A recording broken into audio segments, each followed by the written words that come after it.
दोस्तों स्वागत है आपके नई वीडियो में।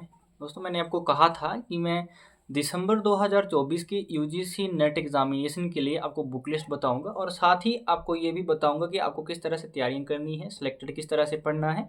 वो सारी चीज़ें इस वीडियो में आपको मैं बताने वाला हूँ। इससे पहली जो वीडियो थी दोस्तों, इंट्रोडक्टरी की वीडियो थी जिसमें मैंने आपको सामान्य सा परिचय दिया था और बहुत लंबे समय के बाद वो वीडियो बनाई थी। तो उसमें तो सिर्फ आप मान के चलिए कि एक परिचय मात्र था।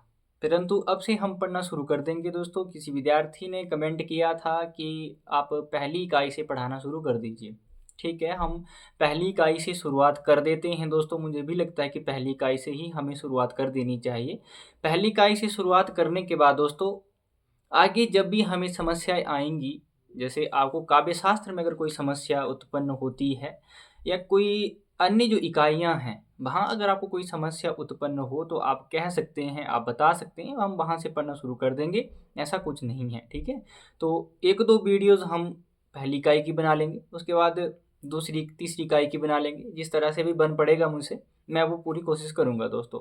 आपके लिए प्लेलिस्ट मैं क्रिएट कर दूँगा। उसकी ज़्यादा आपको ज़रूरत भी नहीं होगी कि आपको भटकना पड़े यूट्यूब चैनल पर, है ना?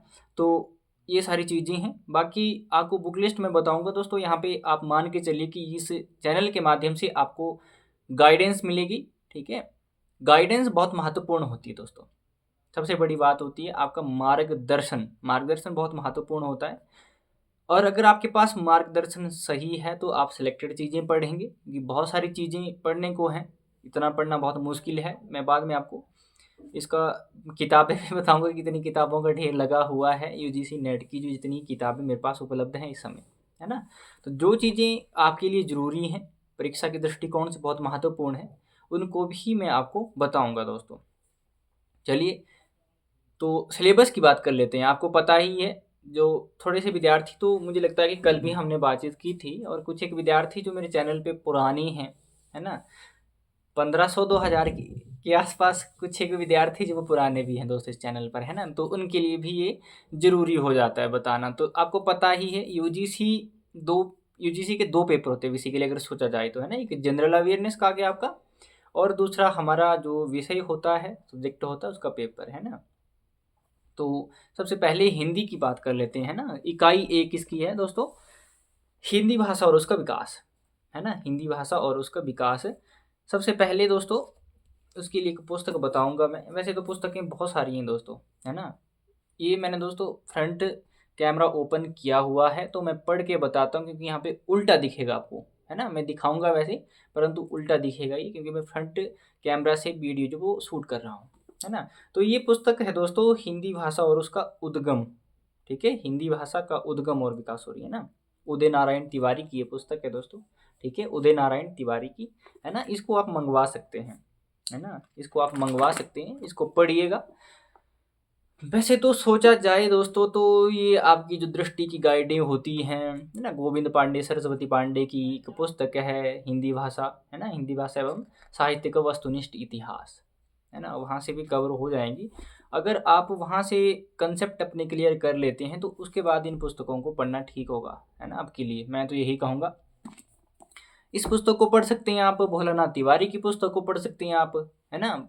भाषा विज्ञान भोलानाथ तिवारी को भी पढ़ सकते हैं। बाकी इस चैनल के माध्यम से भी आपको कुछ न कुछ मिलता रहेगा समय-समय पर, है ना? वीडियो थोड़ी लंबी हो जाएगी, पर कोई बात नहीं, आप रुकिए और हम बात करते हैं इसे, क्योंकि ये आपके लिए ही बहुत महत्वपूर्ण वीडियो होने वाली है। हिंदी साहित्य के इतिहास दोस्तों, हिंदी साहित्य के इतिहास के लिए मैंने सबसे पहले आपको बताया था ये दोस्तों, ठीक है? हिंदी साहित्य का सरल इतिहास, है ना? विश्वनाथ त्रिपाठी की ये पुस्तक है, हिंदी साहित्य का सरल इतिहास। यहाँ पे उल्टा हो रहा है, मैंने आपको पहले ही कहा, क्योंकि मैं फ्रंट कैमरा से वीडियो शूट कर रहा हूँ, है ना? हिंदी साहित्य का सरल इतिहास, सबसे पहले इसको पढ़िए जो नए विद्यार्थी हैं, ठीक है? अभी एमए कर रहे हैं या एमए में भी नए-नए आए हैं, या जो विद्यार्थी बीए कर रहे हैं, तो उनको ये पढ़नी चाहिए दोस्तों, है ना? हिंदी साहित्य का सरल इतिहास, आपके यहाँ से कंसेप्ट क्लियर हो जाएँगे, है ना? उसके बाद आप आचार्य रामचंद्र शुक्ल को पढ़ सकते हैं। आचार्य रामचंद्र शुक्ल, ठीक है? आचार्य रामचंद्र शुक्ल को पढ़िए, हिंदी साहित्य का इतिहास, आचार्य रामचंद्र शुक्ल, है ना? ये पुस्तक है, इसको भी पढ़िए। उसके बाद 2-3 बार पढ़ने पर ही आपको समझ आने वाली पुस्तक है, क्योंकि एक बार आपको ये समझ नहीं आएगी, है ना? उसके बाद अगर बात की जाए दोस्तों, तो आप डॉक्टर बच्चन सिंह का हिंदी साहित्य का दूसरा इतिहास पढ़ सकते हैं, क्या पढ़ सकते हैं, डॉक्टर बच्चन सिंह का हिंदी साहित्य का दूसरा इतिहास, ये भी आप पढ़ सकते हैं हिंदी साहित्य इतिहास के लिए, है ना। डॉक्टर नगेंद्र की भी हमने बातचीत की थी, डॉक्टर नगेंद्र को भी आप पढ़ सकते हैं, बहुत बहुत बड़ी पुस्तक है दोस्तों उनकी, ठीक है। डॉक्टर नगेंद्र की जो पुस्तक है ये बहुत बड़ी पुस्तक है ना।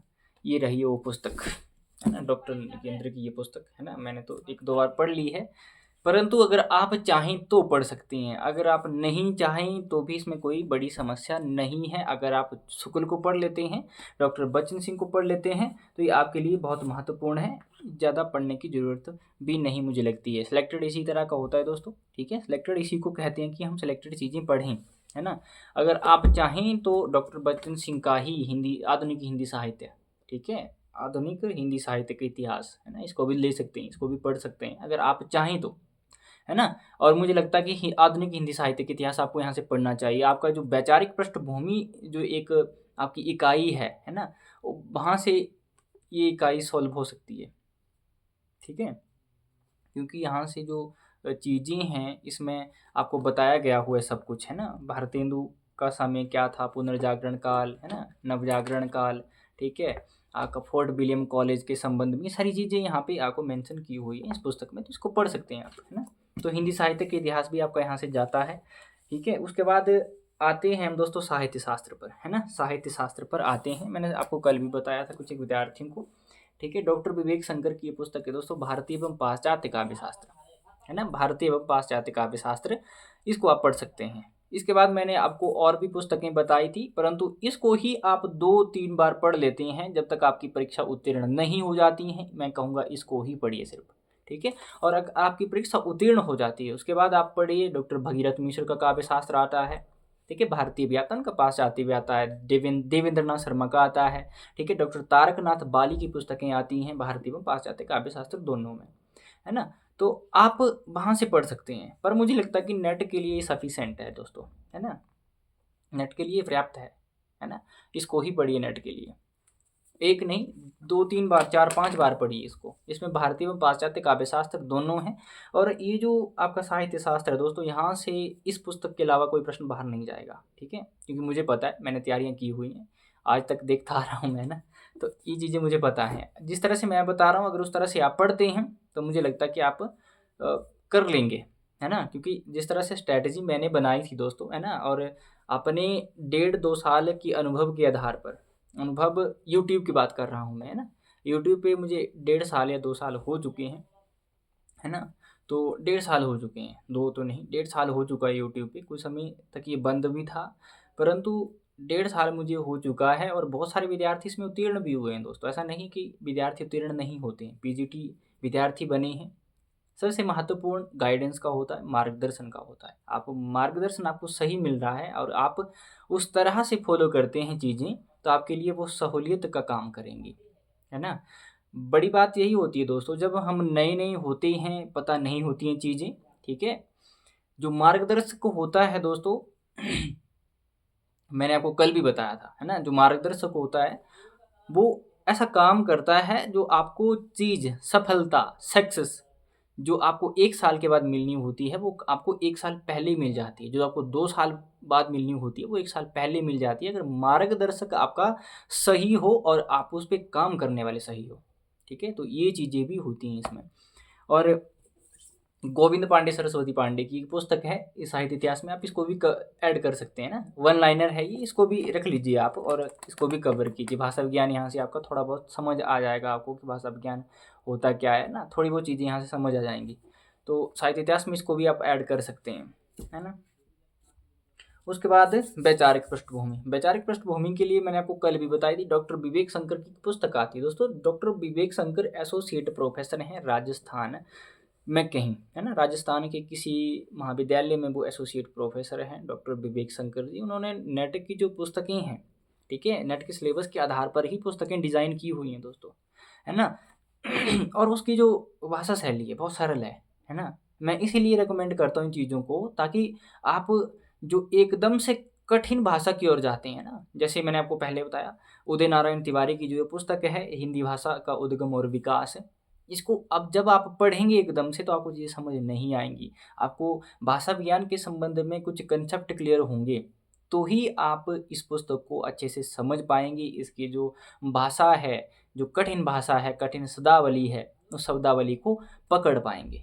तो ये चीज़ें होती हैं। मैं इसीलिए कहता हूँ कि क्योंकि हम भी विद्यार्थी रहे हैं दोस्तों, है ना। हम भी, अब मैं तो अभी भी विद्यार्थी हूँ, जीवन पर्यंत विद्यार्थी ही बने रहते हैं, है ना। ये तो होगा ही होगा, क्योंकि जिस दिन हमने छोड़ दिया पढ़ना लिखना, उस दिन तो फिर हमारा जीवन ही समाप्त हो जाएगा दोस्तों, है ना। तो मैं आपकी समस्या को समझ सकता हूँ कि किस तरह की समस्याएं उत्पन्न होती है विद्यार्थी जीवन में या विद्यार्थियों को, है ना। किताबें थोड़ी दूर रखती हैं मैंने, ठीक है। ये भी एक विवेक शंकर की पुस्तक है, हिंदी काव्य, है ना। हिंदी काव्य आदिकाल से लेकर आधुनिक काल तक, आधुनिक काल तक भी मान के चलिए ये आपके 80 या 90 के दशक तक मिल जाएगी आपको, है ना। बहुत बड़ी पुस्तक है, बस आपको पढ़ने का होना चाहिए कि आप पढ़ने वाले हो, है ना। तो ये चीज़ें होती हैं दोस्तों।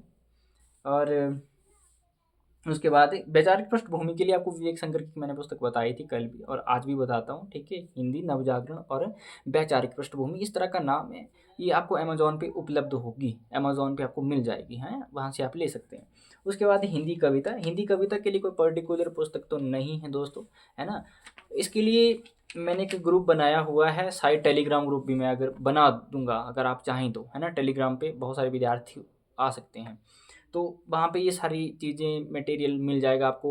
हिंदी कविता भी मिल जाएगी, हिंदी उपन्यास की बात करें उसके बाद, है ना। तो हिंदी उपन्यास के लिए तो मैं यही कहूँगा कि आप इसको पढ़िए, उपन्यासों को जितना आप पढ़ सकते हो उतना पढ़िए, जितने आपके पास हैं उतना पढ़िए और अंदर तक पढ़िए और साथ में नोट्स भी बनाते रहिए, है ना। हिंदी कहानी, इनके भी नोट्स आपको मैं दे सकता हूँ दोस्तों। टेलीग्राम पे अगर आप जुड़ें, ठीक है, तो मैं आपको दे सकता हूँ। जो विद्यार्थी जुड़ने वाले हैं वो एक बार कमेंट में बता सकते हैं, उसके बाद हम आगे बातचीत करेंगे, है ना। हिंदी, उसके बाद हिंदी नाटक, छोटे छोटे नाटक हैं दोस्तों, बहुत बड़े नहीं हैं ये नाटक, है ना। तो इसको भी आप कर सकते हैं, है ना, मुझे इतना विश्वास है आप पर। और उसके बाद हिंदी निबंध है, ये भी आपको उपलब्ध हो जाएगा पीडीएफ के माध्यम से मेरे चैनल पर दोस्तों, है ना। और उसके बाद अगर बात करें हिंदी की अन्य गतिविधियाँ, है ना, आत्मकथाएँ, जीवनी, रेखा चित्र इत्यादि, जो ये अन्य गतिविधियों के अंतर्गत आती हैं, 10वीं इकाई के अंतर्गत लगी हुई है आपको ये, है ना। तो इसके लिए दोस्तों मैं यही कहूँगा कि अगर आप पूरा पढ़ना चाहें इसको तो पढ़ सकते हैं, परंतु कुछ एक पुस्तकें बहुत बड़ी हैं। जैसे दोस्तों संस्कृति के 4 अध्याय, ये 750 पेज की पुस्तक है दोस्तों, और पेपर बैक में ये पुस्तक है ना, हार्ड में नहीं। अगर हार्ड में होती तो इतनी बड़ी होती, है ना।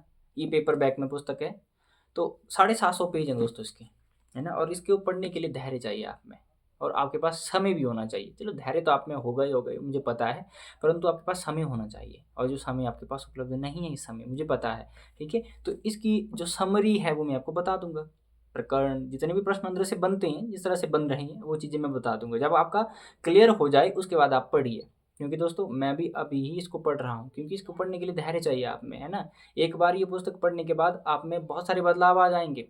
संस्कृति के 4 अध्याय, है ना, जब आप इसको पढ़ेंगे तो आप पाएँगे, आप में बहुत सारे बदलाव भी आएँगे, मुझे ऐसा लगता है, इतिहास को लेकर, है ना, बहुत सारी चीज़ें हैं इसमें। तो चलिए देखते हैं बाकी। अगर ये पढ़ लेते हैं दोस्तों, 10 इकाइयाँ हो गई हमारी ये, है ना। बाकी बहुत सारी पुस्तकें यहाँ पे दोस्तों मैंने ढेर लगा के रखा हुआ है, एक-एक करके मैं आपको बताते रहता हूँ। देवरानी जेठानी की कहानी दोस्तों, आषाढ़ का एक दिन, है ना। मैं आपको बताता हूँ कि ये पुस्तकें भी सिलेबस में लगी हुई हैं, है ना। ध्रुव स्वामिनी लगी हुई है आपको, शेख रेख जीवनी लगी हुई है, ठीक है। इसके बाद दोस्तों जिंदगी नामा भी लगा हुआ है आपको, है ना। बाण भट्ट की आत्मकथा लगी हुई है, ठीक है। एक साहित्य की डायरी लगी हुई है, परीक्षा गुरु लगा हुआ है, तुलसीराम का मुरदहिया लगा हुआ है, बकरी लगा हुआ है नाटक दोस्तों, ये चंद्रगुप्त लगा हुआ है दोस्तों, है ना। क्या भूलूं क्या याद करूं दोस्तों, ये लगा हुआ है, गोदान आपको लगा हुआ है।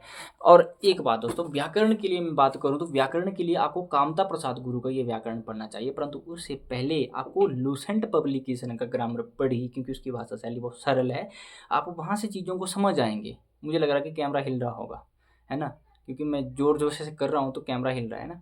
तो आप लूसेंट पब्लिकेशन का एक ग्रामर आता है हिंदी व्याकरण, उसको पढ़िए, और उसके बाद कामता प्रसाद गुरु का ये हिंदी व्याकरण पढ़िए, बहुत महत्वपूर्ण है आपके लिए, है ना। बहुत सारी पुस्तकें दोस्तों, कितनी बताऊंगा मैं आपको, है ना, इतना समय भी नहीं है। अब बात करते हैं पहले पेपर की, है ना। तो पहले पेपर की अगर बात की जाए दोस्तों, तो पहले पेपर के लिए आपको KVS मदान की पुस्तक पढ़नी है, और उसके साथ साथ आपको यूट्यूब का सहारा लेना है, ठीक है। यूट्यूब का सहारा लेना है। और मैंने आपको पहले भी बताया कि दोस्तों जो यूनिट आपकी बहुत कमज़ोर है, कमज़ोर तो क्या होती है दोस्तों, जो सोशल सब्जेक्ट के विद्यार्थी होते हैं दोस्तों, सामाजिक विज्ञान के जो विद्यार्थी होते हैं, ह्यूमैनिटीज़ के, है ना? तो उनका अगर मैथमेटिक्स की बात की जाए तो 10वीं तक तो हमने पढ़ा होता है मैथमेटिक्स, है ना? 10वीं के बाद छोड़ दिया होता है। तो 10वीं तक मैथमेटिक्स पढ़ने के कारण मैथ तो हमें आता नहीं है और एक्सट्रीम लेवल का वहाँ पे मैथ पूछा जाता है यूजीसी नेट में। तो दोस्तों मैंने जो किया था वो मैथ वाली यूनिट मैंने छोड़ दी थी, क्योंकि मैं वहाँ पे अपना समय बर्बाद नहीं करना चाहता था। मुझे पता था कि अगर मैं इसको करूँगा, ये वहाँ पे समय अगर अपना मैं बर्बाद करता हूँ, फिर भी मुझसे ये प्रश्न ठीक नहीं हो पाएँगे। इसीलिए मैंने दूसरी जो इकाइयाँ थी वहाँ पे फ़ोकस किया ज़्यादा, है ना? आप एनवायरनमेंट साइंस पे फ़ोकस कर सकते हैं, हायर एजुकेशन पे कर सकते हैं, टीचिंग एप्टीट्यूड पे कर सकते हैं, रिसर्च एप्टीट्यूड पे कर सकते हैं। बहुत सारी यूनिटें हैं आपकी, है ना? तो इन चीज़ों को आपको ध्यान में रखना है, ठीक है? कम्युनिकेशन पे भी कर सकते हैं, संप्रेषण की भी एक सॉरी इकाई है ना? तो वहाँ पे आप इन्वेस्ट कीजिए। अगर आपको ऐसा लगता है, अगर आपको लगता है कि आपकी संप्रेषण पे नहीं है कमांड, है ना? कम्युनिकेशन आपको समझ नहीं आ रहा है, एनवायरनमेंट साइंस आपको समझ नहीं आ रही, अगर आपका मैथमेटिक्स अच्छा है, तो आप उसको साइड में कर दीजिए। और पर ये होना चाहिए कि आपकी जो वो इकाइयाँ हैं, वो आपकी टिप्सों पे, उँगलियों पे होनी चाहिए, है ना? वहाँ से अगर कोई प्रश्न बन जाए, तो आप उसको फिर कर सकें। तो इस तरह का आपको अपना एनवायरनमेंट बनाना है एक, ठीक है दोस्तों? ये तो हो गई बात इसके लिए। अब स्टार्ट अगर आपने कर दिया, है ना? अगर आपने स्टार्ट किया, अगर आप मान के चले कि मुझे तो इकाई 1 पहले पढ़नी है, 1 मंथ तक मैं इकाई 1 की पहले जो वो कार्यक्रम शुरू कर देता हूँ उसका, है ना? और उसको ख़त्म करने के बाद दूसरी इकाई फिर शुरू करते हैं, तो ऐसा नहीं होगा, है ना? अगर आप इकाई 1 से एक विषय, एक टॉपिक पढ़ते हैं, तो आपको इकाई 2 का भी एक टॉपिक पढ़ना चाहिए हर दिन में, ठीक है? इकाई 5 तक आज पढ़ लीजिए, इकाई 5 से इकाई 10 तक दूसरे दिन पढ़ लीजिए एक-एक टॉपिक, इस तरह से आपकी चीज़ें कवर हो जाएँगी जल्दी। तो ये सारी चीज़ों का ध्यान रखना है, साथ-साथ previous year question paper, youth competition की पुस्तक आती है ना? प्रीवियस ईयर क्वेश्चन पेपर आपको अमेज़न पे उपलब्ध हो जाएगी, है ना? उपलब्ध है अभी मुझे ऐसा लगता है ना इस समय? तो आप यूथ कंपटीशन की वो पुस्तक मँगवा लीजिए, वहाँ पे आपको व्याख्यात्मक हल करवाए हुए प्रश्न पत्र मिलेंगे, है ना? व्याख्या दी होती है उस प्रश्न पत्र की इतनी बड़ी, बहुत बड़ी व्याख्या उसमें लिखी होती है ना? कि इस प्रश्न का ये क्यों है उत्तर, ये उत्तर है तो क्यों है, उसके पीछे का कारण सारे बताए होते हैं, है ना? तो वो सारी चीज़ें आप देख लीजिए दोस्तों। और उसके बाद हम इकाई 1 से शुरुआत कर देते हैं पढ़ने का, है ना? ये मैंने आपको बता दिया। और सिलेबस की अगर बात करें, किसी विद्यार्थी के पास सिलेबस नहीं है, तो आप एनटीए की ऑफ़िशियल वेबसाइट पे जाइए और वहाँ से सिलेबस डाउनलोड कर लीजिए। अगर फिर भी नहीं करना चाहें तो शायद टेलीग्राम ग्रुप मैं बनवा देता हूँ एक, है ना? और टेलीग्राम ग्रुप में आप जुड़ सकते हैं और टेलीग्राम पे फिर आपको ये सारी चीज़ें भी उपलब्ध करवाई जाती रहेंगी। है ना? और प्रीवियस ईयर क्वेश्चन पेपर बार-बार मैं यही कहूँगा। और जिस तरह से मैंने चीज़ें बताई हैं, पहले कौन-सी पढ़नी है, बाद में कौन-सी पढ़नी है ना? कौन-सी छोड़नी है, कौन-सी नहीं छोड़नी है, इन चीज़ों का आपको ध्यान रखना है। तो मिलते हैं दोस्तों अगले वीडियो में, तब तक के लिए आपका बहुत धन्यवाद, शुक्रिया।